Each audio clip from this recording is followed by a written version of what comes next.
South Sudan on the brink of collapse, a stark warning from Dr. Joseph M. Desa. Nais, chairman of the National Party's Alliance, NPA, by Juba Global News Network. Juba Global Tom Juba, South Sudan, January 19, 2026, as South Sudan grapples with an unprecedented convergence of crises, economic implosion, widespread famine risk, surging intercommunal violence, and a stalled political transition, the country's youngest nation appears closer than ever to total state failure. Amid this darkening landscape, Dr. Joseph M. Naith, chairman of the National Party's Alliance, NPA, one of the prominent holdout opposition coalitions that has remained outside the main revitalized agreement on the resolution of the conflict in South Sudan, RARSSS, framework, has issued a powerful public warning. In a lengthy Facebook post shared late last night from his official page, Dr. Kite Nais painted a grim picture of a nation in freefall and directly accused the transitional government of deliberate neglect, elite capture, and a refusal to implement genuine reforms. The post, which is rapidly circulated among South Sudanese diaspora communities, opposition supporters, and international observers, South Sudan on the brink of collapse, a stark warning from Dr. Joseph M. Juba Global Tom Juba, South Sudan, January 19, 2026, as South Sudan grapples with an unprecedented convergence of crises, economic implosion, widespread famine risk, surging intercommunal violence, state failure. Amid this darkening landscape, Dr. Joseph M. His organs. Conflict in South Sudan, RARSSS, framework, has issued a powerful public warning.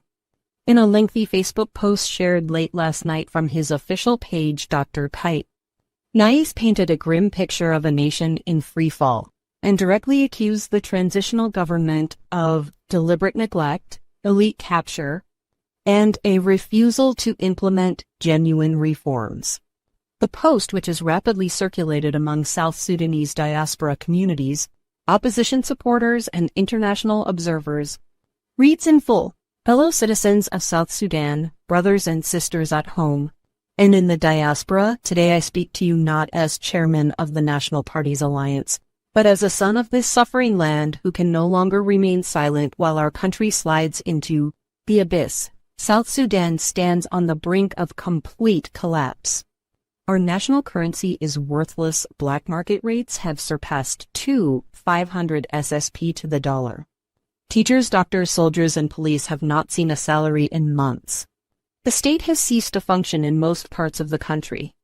Oil revenues that should belong to all our people are siphoned off by a tiny elite while the rest starve. Famine is not a future threat. It is already here in pockets of Jonglei, Upper Nile, and Warrap. The IPC warns that 3 million of our brothers and sisters will face catastrophe phase 5 hunger in the coming months. Yet the government cuts food rations, blocks humanitarian access in some areas, and diverts resources to personal enrichment and patronage networks. Violence has returned with vengeance. Cattle raiding has become full-scale communal warfare. Unpaid soldiers and armed youth kill with impunity.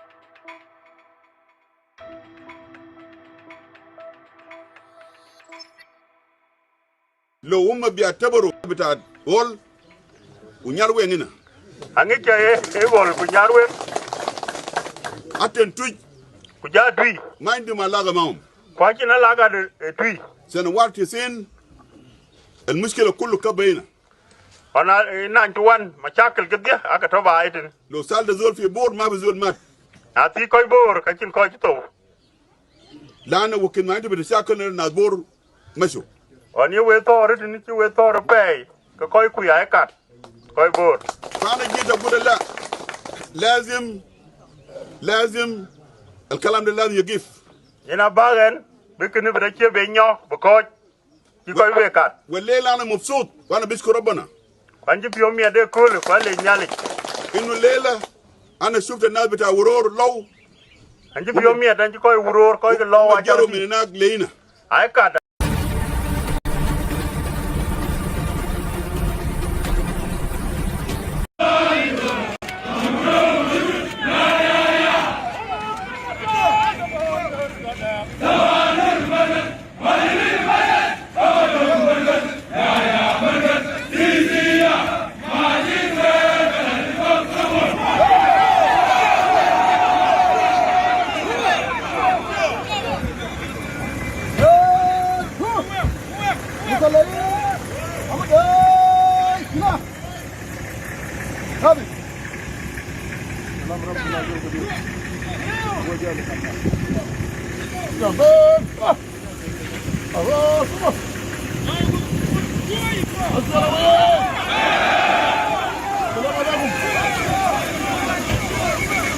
السلام عليكم.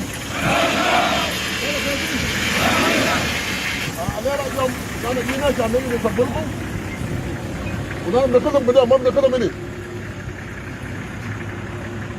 كلامنا ده كلام ونقول صغير أنا ما أدري. أنا بنونس قدام.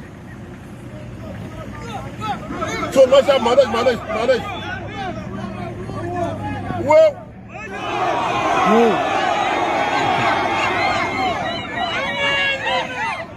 انا جيت مع قاعد اوبريشن بتاعكم قاعد ماسك اوبريشن بتاع اس بي ال كله في مساعدتكم الجنوب اس بي دي اف مدود يا ده انا جيت معه وانا ماشي قدام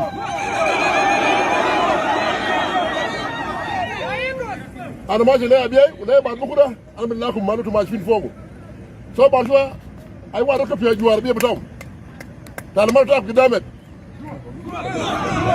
يلا فيلم قدام خبر امداس ما برسلم هذا رقم طوال سريع ده تعليمات كلام ما في ندور مني اي سريه باري بربيه بتاعه واضح اي سريه باري بربيه بتاعه واضح ما دارين جلجله ما دارين ململه لما كلام مني جوان انت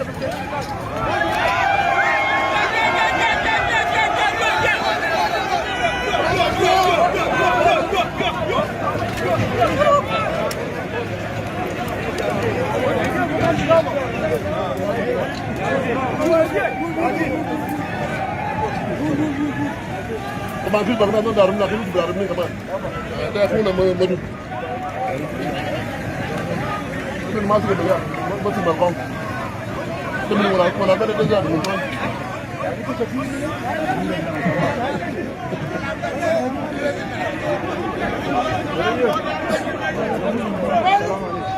تعتمد الدبابة دي متأكدة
The so-called unified forces remain a fiction. Cantonment sites are death traps where young men are abandoned without food or hope. The RARSS is dead in all but name. The February 2026 deadline will pass without elections because those in power have no intention of ever relinquishing it. We in the National Parties Alliance have warned repeatedly. Without security sector reform, without inclusive national dialogue, without transitional justice, and without a genuine power-sharing arrangement that includes all South Sudanese, not just the same old faces, there will be no peace, no stability, and no future. The international community must stop enabling this slow-motion suicide, conditionalize aid, enforce targeted sanctions on those blocking reform, support genuine South Sudanese voices, not just the ones who sign agreements in foreign capitals, and then ignore them. To our people, do not lose hope, but do not accept this suffering as normal. The time for silence is over. The time for real change, real, inclusive, and accountable change is now. South Sudan is bleeding. If we do not act together, there will be nothing left to save. Dr. Joseph M. Nayeth, Chairman, National Parties Alliance, NPA, 118 January 2026. Dr. Nayeth's statement arrives at a moment of acute fragility. The RASS transitional period, extended multiple times, expires next month with no viable election roadmap. The government of President Salva Kiir and First Vice President Riek Machar remains a fragile coalition of convenience, accused by holdout groups like the NPA of failing to implement core provisions, unification of forces, constitutional reform, transitional justice, and preparation for free and fair elections.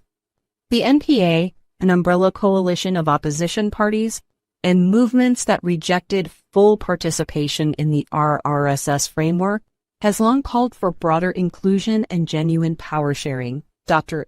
Nayeth, a vocal critic of both the government in Bob and Jegov people in Fishins desold, what is going to be really process comment caused in Jegov Tabor.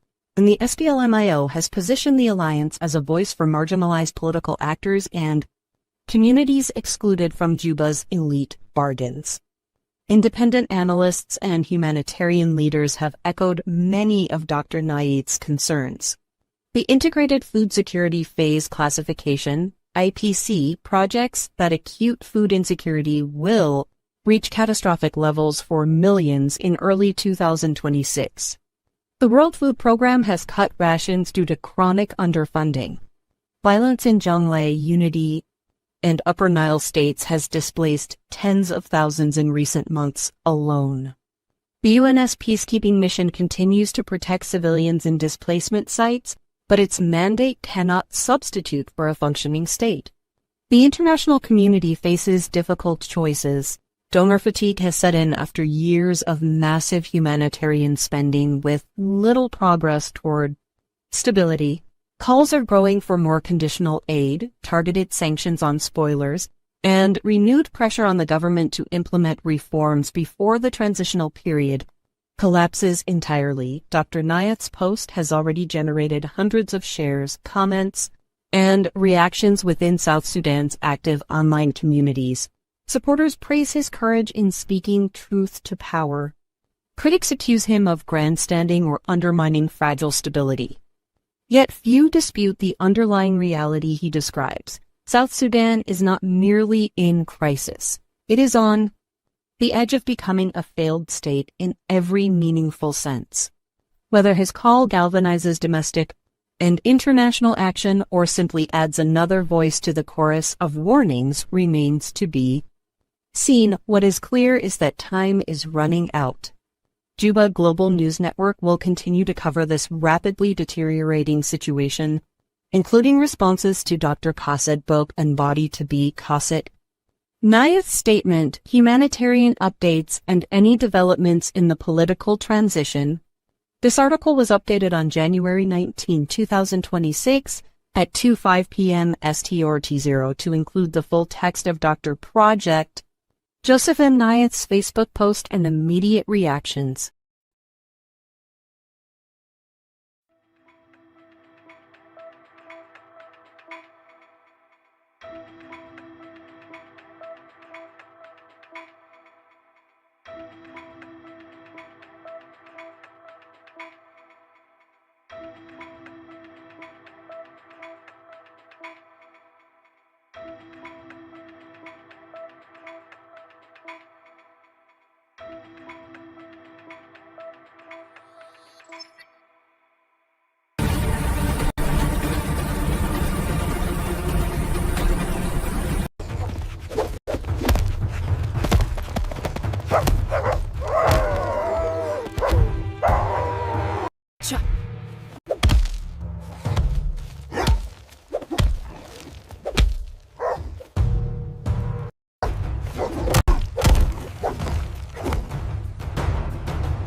Government guarantees economic stability efforts ahead of December elections.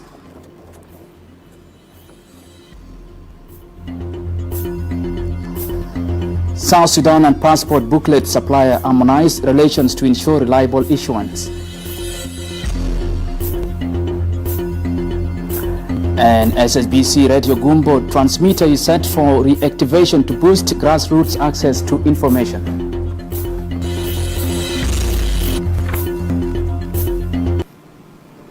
Hello and welcome to SSBC 8 p.m. News, coming to live in the national capital, Juba, with me, Abraham McCann. We thank you all for joining us. We begin our news for tonight with Republican decrees. Government appointments, relief from duty and promotion. The President of the Republic has this day made changes in government personnel, effective immediately. Relief from duties. The following officials are hereby relieved of their duties. 1. Honorable Dagdo Bichok is hereby relieved of his duties as the Minister of Public Service and Human Resources Development. 2. Honorable Angelina Teny is hereby relieved of her duties as the Minister of Interior. 3. Honorable James Othmai is hereby relieved of his duties as the Minister of Labour. 4. Honorable Nadia Robdudi is hereby relieved of her duties as the Minister of Culture, Museum and National Heritage. 5. Honorable Rin Twegmabor is hereby relieved of his duties as the Governor of Lake State. 6. Honorable Dengjo Angok is hereby relieved of his duties as the Deputy Governor of Upper Nile State Government. And 7. Honorable Toy Changret is hereby relieved of his duties as the Director General of General Intelligence Bureau, National Security Service. Promotion. The following officer is hereby promoted to the rank of indicated against his name. Major General Abraham Kadbichok is hereby promoted from the rank of Major General to the rank of General in the National Security Service, NSS. Appointments. The following officials are hereby appointed to their respective positions. 1. Honorable Ezekiel Lulgat-Kwot is hereby appointed as the Minister of Public Service and Human Resources Development. 2. Honorable Aleu Ayieny Aleu is hereby appointed as the Minister of Interior. 3. Honorable Anthony Lino Makana is hereby appointed as the Minister of Labour. 4. Honorable Sarah Nyat Elijah Young is hereby appointed as the Minister of Culture, Museums and National Heritage. 5. Honorable Madang Majokman is hereby appointed as the Governor of Lake State. 6. Honorable Deng Akwekak is hereby appointed as the Deputy Governor of Upper Nile State Government. And 7. General Abraham Kadbichok is hereby appointed as the Director General of General Intelligence Bureau, GIB, National Security Service, NSS. The President of the Republic extends his gratitude to the outgoing officials for their dedicated service to the nation and conveys best wishes to the newly appointed officials as they assumed their responsibilities. Dated the 19th January 2026, signed Salva Kiir Mayardit, President, Republic of South Sudan, Juba. President Salva Kiir Mayardit and his deputy, Dr. James Waniga, have engaged in discussion focusing on national development and efforts to addressing the country's political and economic situation ahead of the December elections.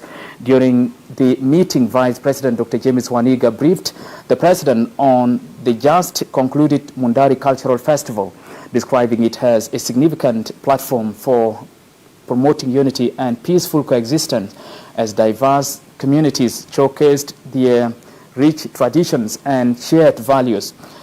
In his capacity as first deputy chairman of the SPLM, Dr. James Waniga also updated the president on internal party affairs, including organization matters and ongoing preparations aimed at strengthening the party's role in the national political process. The two leaders reaffirmed their shared commitment to peace, economic recovery, and addressing the pressing challenges currently facing the nation. We had an excellent meeting discussing a number of issues, really. I started with briefing him on the issue of Terkeke, where there was a very big population there actually ready to, they talk to the people ready to be mobilized for elections and so on. I conveyed to them his greetings. We also discussed with him, with His Excellency, the issues of the economy, which I'm heading, and he advised me on the way forward, and I also gave my ideas. Then we talk about SPLM, the issue of the elections, and so on. The government continues to reassure its efforts to bolster protection of migrant workers within South Sudan in alignment with regional standards. This follows a meeting between the Vice President for Service Cluster, Josephine Joseph Lagu, and former Minister of Labour, James Hosmai, which focused on preparations for the upcoming bilateral Better Regional Migrant Management Conference in Juba. The conference will bring together ministers of labour from across the Horn of Africa and East Africa, aiming to strengthen regional cooperation on labour mobility and the protection of migrant workers. I came this afternoon to brief my President on the upcoming conference. The newly appointed Minister of Energy and Dams, Agok Makurkur, sketched plans and practical solutions to the challenges that would arise as he briefs the Vice President for Infrastructure Cluster, Tabandengai, According to Minister Agok Makur, his plans entails reviving the power station Rumbek, Lake State. Vice President Tabandengai encourages the minister to focus on devising stronger frameworks for bolstering the infrastructural programs. We need to endorse the new structure, and also we brief him about the prioritized strategic of this ministry, and we need to expand the electricity in the city of Juba, and also we are prepare ourselves to open the power station of Rumbek maybe coming month, and also we talk to him about the challenges facing us as a Ministry of Energy. In their side, the Vice President direct us to quit completely the framework, legal framework, and also to endorse the structure or to present it. The Minister of Gender, Child and Social Welfare, Nuna Roda, while seeking direction from the Vice President for Gender, Youth and Humanitarian Cluster, Rebecca Nyandeng Dumobior, has stressed dedication to collaborations aimed at achieving the ministry's mandate. Vice President Nyandeng encourages the minister to prioritize teamwork in achieving her role effectively. I've come to meet Her Excellency the VP. Has a first meeting with her, and has the Ministry of Gender is under her cluster. I've come to meet her for the culturally relationship, working relationship with her, and has a mentor to take some directives from her and to support me in the work that I'm going to start. I'm very glad to be here with her. The government, through the senior presidential envoy for special programs, Adut Salva Kiir, has harmonized relations with the German-based passport booklet supplier following a pledge to pay 9.5 million US dollars debt, leading to the supply of 10,000 passport booklets along with nationality materials to the Directorate, ensuring the resumption of durable passport and nationality issuance. The senior presidential envoy confirmed this development during a visit to the Directorate of Civil Registry, Nationality, Passport and Immigration, where she inspected the resumption of nationality and passport processing.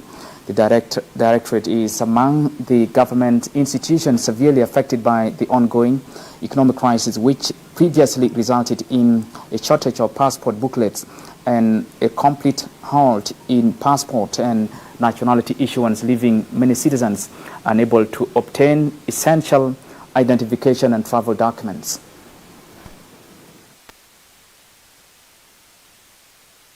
The issuance of passport resumes and never stops. So I'm here to guarantee that this is a service that will continue.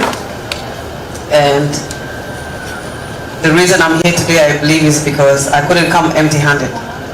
I could have visited before, but I would have come and made a promise that maybe I would not have fulfilled.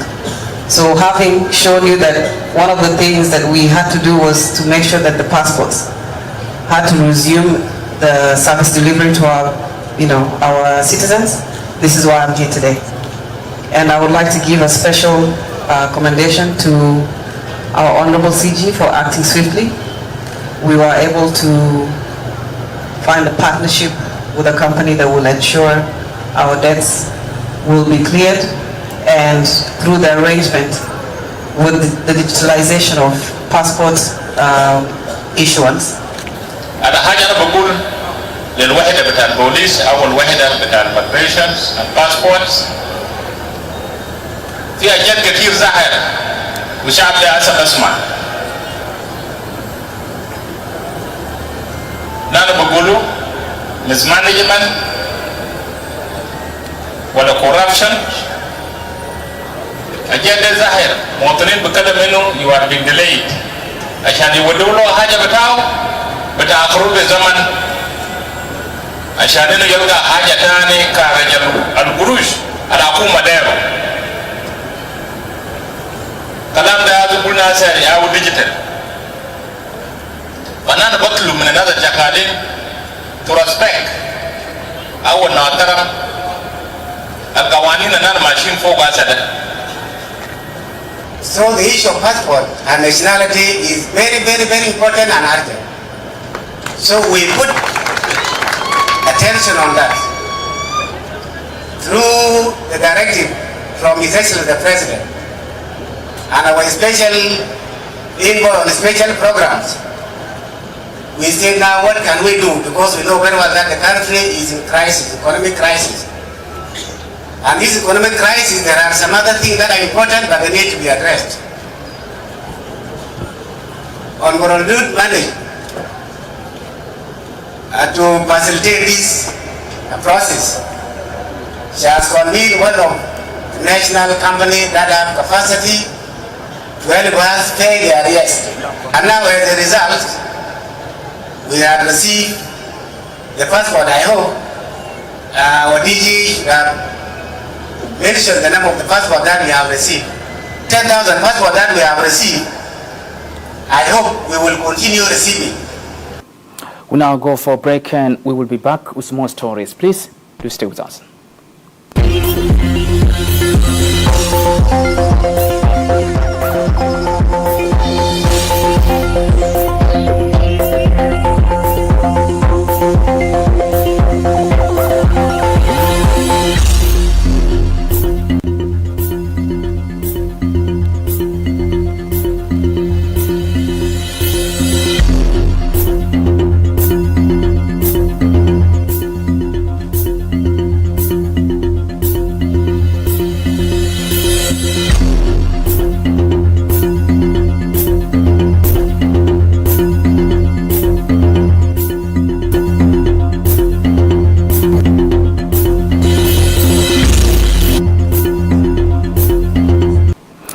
Welcome back. In a major move to bridge national communication gaps, the government is set to operationalize the SSBC Radio Gumbo transmitter facility in the coming weeks to boost grassroots access to information as the nation heads to polls in December this year. The facility was temporarily closed due to the alleged radiation-related safety concerns. This development follows an inspection visit by the Minister of Information, Communication Technology and Postal Services, Jonglei State, to the facility. We have the report.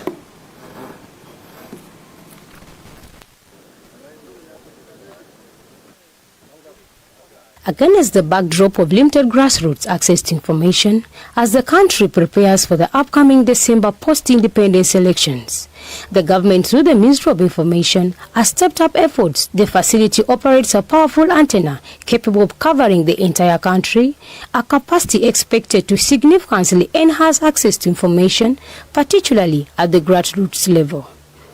Minister of Information, Communication and Postal Services, Jonglei State, alongside Information Undersecretary Mayuin Belbeg, SSBC Managing Director John Madol inspected the facility, briefed by engineers on its safety status and operational readiness. Minister Teny confirmed that final technical and administrative preparations are underway, stressing the importance of reopening the station to restore an essential public broadcasting service and strengthen national information dissemination. This radio is a good facility for South Sudan, but it was abandoned that last time against the backdrop of misinformation that the radiation was too high and could affect those who are actually working there. But the engineers has defeated this, and they said it's a misinformation. The engineer assured us that the radiation in it is even less than 1.1%. This radio is the only facility that we have in South Sudan that can cover the whole of South Sudan, particularly in response to the access to information. Despite previous unsuccessful attempts to operationalize the facility, the minister emphasized optimism that the station will reopen within the next few days, emphasizing that the move will help link local communities with national projects, fostering better understanding and participation. So we are now coming to put the finishing touches on how to open this facility, and as soon as possible, the radio SSBC that covered the whole of South Sudan will be open in the next few weeks, if not days. We are going to work as ministry to ensure we open this so that we provide access to information to our people. The reopening is expected to play a vital role in promoting public awareness, national unity, timely access to government information across the country. Reporting for SSBC News, Jonglei, Juba. In a related development, Information Minister Jonglei State stresses dedication to collaboration with HAS Foundation to enhance humanitarian services nationwide. Minister Jonglei State made the commitment in a meeting with the Executive Director of the HAS Foundation, Deng Arop Mayuin, who briefed him on the foundation's activities. We from the HAS Foundation, we came to visit him to share our work of our founder, the chairperson, Salva Kiir Mayardit, as well as a senior envoy on presidential program. Today, me and my colleagues, James Tuchmadir, came to visit Honorable for us to find a way to work closely. He assured us and to support us through the government chain. We are happy with the visit. We look forward to working closely with him. He's a man of action. The Minister of Presidential Affairs, Africano Mande, and the British Ambassador to South Sudan, David Ashley, have discussed the humanitarian situation in the country, including the impact of the ongoing conflict in the neighboring Sudan. The discussion also focused on the upcoming meeting of the Public Financial Management Committee, which is expected to prioritize funding for health and education, two key basic services. Ambassador Hatchley says the UK, together with other development partners, has expressed readiness to support government efforts aimed at improving service delivery in these sectors. We had a very useful discussion touching on three main areas. The first obviously is peace, which is our priority in South Sudan.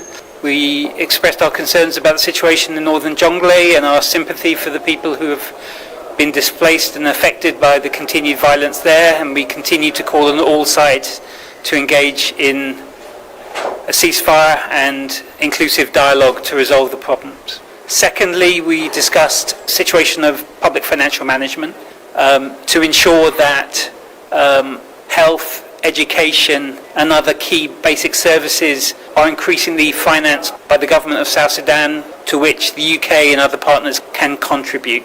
Thirdly, we talked about the situation in Sudan, the horrific conflict there, and I think the UK and South Sudan share a strongly held wish to see peace prevail in Sudan, and it is important for regional stability that the war in Sudan ends as quickly as possible, and we will continue to be working with South Sudan and other parts.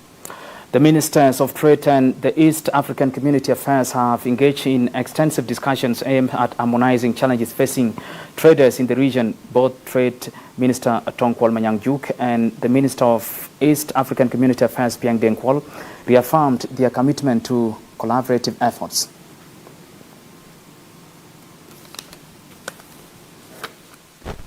Yeah. This morning, the Ministry of East African Community Affairs came to the Ministry of Trade, the mother ministry from which the Ministry of East African Community was born. So we came to discuss issues of mutual interest to both of us, and we came to strengthen the collaboration that we need to pursue and ensure that the Republic of South Sudan benefits to the best from the East African community. So this meeting today, I can say it has been very fruitful. We will continue to collaborate and work together and make sure that joining the East African community was not a mistake. The Republic of South Sudan and the people of South Sudan stand to benefit from trade, from all other things that the East African community is offering, and will ensure that our people, the people of South Sudan, also benefit. Not that the other way around, but we will ensure that we benefit to the best from the East African community. So we appreciate the Minister of Trade, and we'll continue to work together for the good of all. Thank you so much. Thank you. Well, this morning, the Minister of East African Affairs, accompanied by Honorable Undersecretary and technical person, they came to our Ministry, Minister of Trade and Industry, to meet with Honorable Minister Atau Kwal Menyang, which were also accompanied by the Undersecretary and the technical personnel in the Ministry. The meeting went on well. It was a very good meeting. We discussed issues of cooperation between the two ministries that regard into the issue of database, how it will be improved, the issue. Now, the newly appointed Undersecretary in the Ministry of General Education and Instruction has assumed his role amid renewed commitment to improved services. SSBC's Idris Stephen reports. As a tradition to welcome a newcomer in any institution, the staff of the Ministry of General Education and Instruction welcomed the newly appointed Undersecretary, Honorable Omoto Konyi Olo, into his office on Monday in an occasion graced with a colorful traditional dance from the Anyak community, who came to support their son. Addressing the gathering, the Minister of General Education and Instruction, Kuyok Abol Kuyok, encouraged the new Undersecretary to cooperate and work for the betterment of the ministry. He lauded Somot's long-term experience as an expert in the education sector. I want to appreciate His Excellency the President for appointing him to this particular task at this particular time. This task is huge. It is huge, but he is lucky. He is lucky because this is his terrain. Your work is basically facilitation. Facilitate the DGs to perform. Facilitate everybody in supervision. Once you see somebody is performing very well, you need to appreciate them.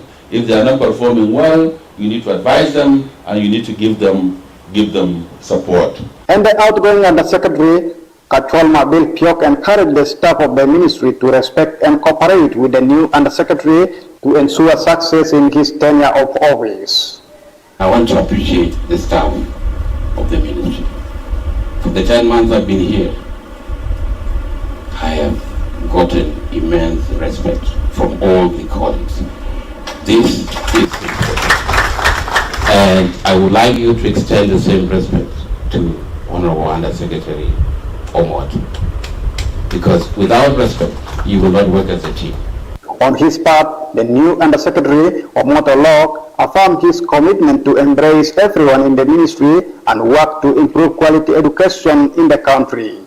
I would want to express my gratitude to the President of the Republic of South Sudan,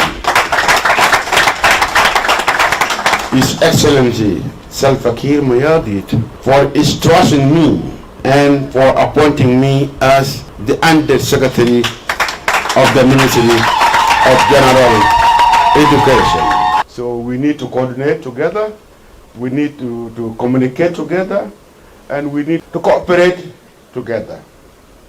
And we need to do our things professionally. Meanwhile, the coordinator for National Education Coalition, Dr. Riek, encouraged the new Undersecretary to uphold good coordination between national and state levels of education to ensure better education services delivery across the country. You have your staff, you know them. Work hard to try to put the welfare in the center of your work, because until you have them happy, until you have them go home in good time, they will not support your work. So continue to improve the coordination from the national to the state to the counties to the school. And that way you are aware of the current funding dynamics is becoming very fluid, and there are a lot of things that you need to do at the Undersecretary, at the ministry, that need to improve our image out there. The newly appointed Undersecretary, Omot Olok, is hailed a man in the right place, as he has been in the system since the time of liberation to date, who understands the nature of education challenges in this nation. Edwin Stephen, SSBC News, Juba. Secretary in the Ministry of Wildlife, Conservation and Tourism, Peter Loro Alberto, engages in extensive discussion with leadership of Juba City Council led by Christopher Sarafino Wani regarding issues of tax collection and hotel classification and registrations of hotels under Tourism Act 2024. There is no link between the ministry and the Juba City Council. If this cooperation were to be there, I'm sure this mess will not be there. You know, our issue is the closure of the hotels. That's why I was saying, why can we develop a mechanism so that both of us always go to the right track. What your people are doing in the hotel industry, what they are doing is scaring our investors. If we continue threaten our investors, the image of South Sudan will be spoiled. There will be no investment in tourism and hospitality. All these years, we are not collecting revenue from hotel industry. And your people are the one collecting. As far as the hotels are concerned, the responsibility of Juba City Council is a territorial jurisdiction responsibility. The fees and the levies, the so-called taxes that Juba City Council is collecting.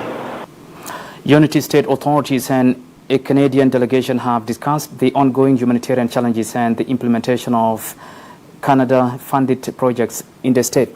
The meeting focused on how Canadian government-supported programs are operating in South Sudan, particularly in Bentiu, with emphasis on humanitarian assistance, peace building, and support to vulnerable communities.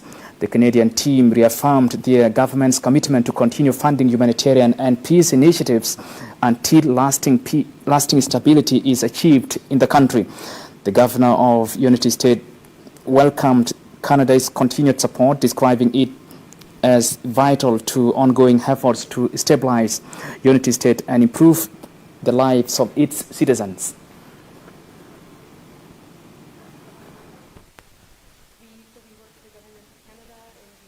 Humanitarian team, and we are here to conduct the visit, to engage with our partners, and engage with beneficiaries. Canada has been supporting the humanitarian. The United Nations Mission Field Office in Willtown, Northern Barkazal State, has handed over its office campus with 21 vehicles, 3 fire distinguishing vehicles, 2 ambulances, and 1 sewage trucks on Monday. Governor Charles Madut Akol appreciates the role of the United Nations mission in South Sudan and their tremendous service to the people of Northern Barkazal State. He added that the vehicle will facilitate the government activities in the state.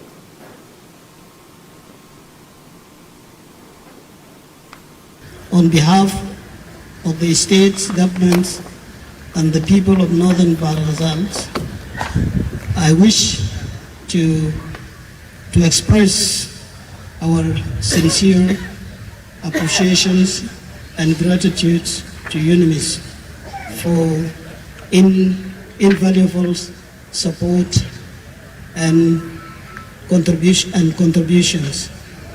You have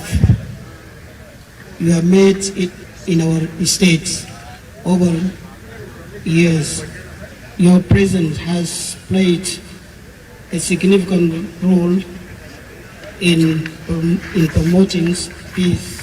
With all this said, I'm so happy today to hand over to your government the mentioned equipment to you, and with these few remarks, sir, kindly accept the deliverance and the gifting to you. Turning to social news, the Olubo community of Chodoni, Jokoki, Buma in Lokwilili Payam has joined other communities across the country in showcasing their rich cultural heritage and values to promote peace and social cohesion.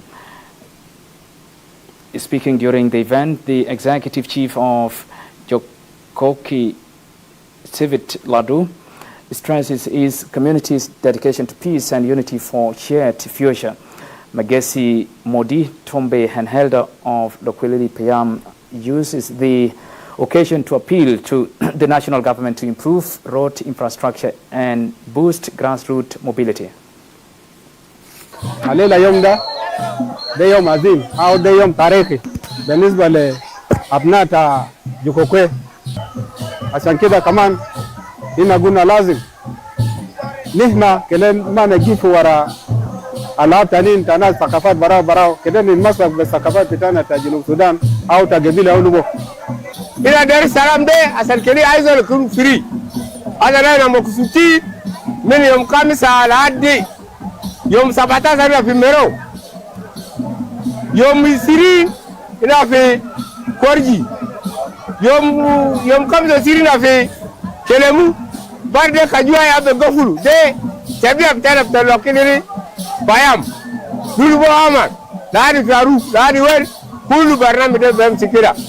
وانا بودي رساله بتاعي للحكومه اننا ناس بتاع سلام دائما كل ما سنه اننا ما دارين ajali ma besado ajali ke sado ana dorin fi belede kan fi ziada ya kwana buda ita uzidu lana fi sana aljadid uzidu lana fi mahalle adam dergele mahalle raba mahalle asa kan فترة ده في